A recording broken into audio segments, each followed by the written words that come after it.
Hello and welcome to the Whisky.com news on the 13th of June. And we have a number of very interesting news. The first one is from Port Ellen. And Port Ellen, the distillery, gets a new distillery manager. Yes, there will be a new Port Ellen distillery. I think we had that in the news quite a number of times now. And the new distillery manager is out now, and it is Alexander MacDonald. We already know him because he had the oversight over the restoration of Port Ellen, so he knows Port Ellen quite well. Also, he had already experience at Kilchoman, Carl Illa, Lagavulin, so he knows what he's doing. So he's the best one fit for the job, probably. Yeah. Then we have the Ardgowan Distillery.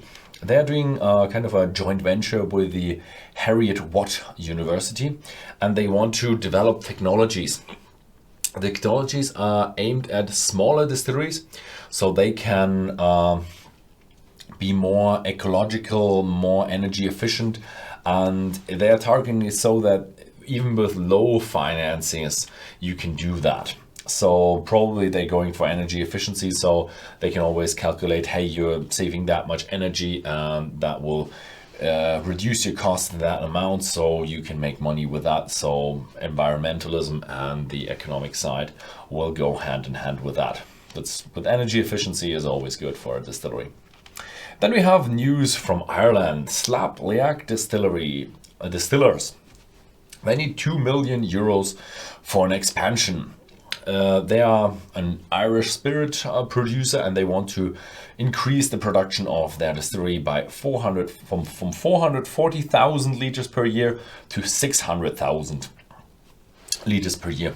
And they want to do it with crowdfunding. And you think to yourself, crowdfunding 2 million euros, that's probably not going to happen. They've already done that as a company. They also have the Ardgowan Distillery, and in June 2020 they actually got 1.5 million euros in finance for that distillery. So hopefully they can do it again.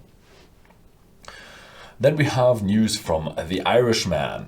The Irishman gets a new design, and it's a new design for their core range. So they get the Harvest, the single malt, the 12-year-old, the small batch, and the cask strength as a new design. The new label will also feature Braille, so the writing for blind people. Then we go over to the United States. Diageo is actually suing the Redemption Whiskey, as they say the packaging design is too close to their Bullite bourbon. They're actually they want to get 21 million US dollars in damages, and they have already a verdict, and on the 2nd of June 2022 it was rejected. But they want to go into the revision and want to do the process one higher up, and they actually want to stop having this Redemption whiskey sold. Also, no advertisement, no promotion, and very, very shortly they want to have that. We will see how that works. They've lost once. Let's see how the second round is going, and if Redemption whiskey is blocking that or getting their way, or if Diageo is getting their way. Yeah.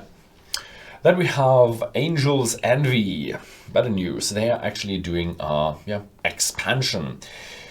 $8.2 million investment from Bacardi into their visitor center in Louisville, Kentucky, and they're actually doubling it with around about 1,200 square meters. So this is probably all part of this revival of the Bourbon Street in Louisville, Kentucky. So Louisville used to have like a vibrant whiskey main street, Bourbon Street inside their city, and they want to revive that. So that's the mayor and I think county, or I don't know how that works in America there. They're actually trying to get more visitor centers in there. They actually probably get some small distilleries as well. But bigger distilleries they're probably not that keen on, because in Kentucky you had some problems with distilling and fires in the past. Although I already visited 2 distilleries in Louisville, Kentucky, so they are pretty safe. So, but probably not in the inner city, because they are in more industrial centers of Louisville, Kentucky. Yeah, then we go to the international market. Romania is having their first single malt.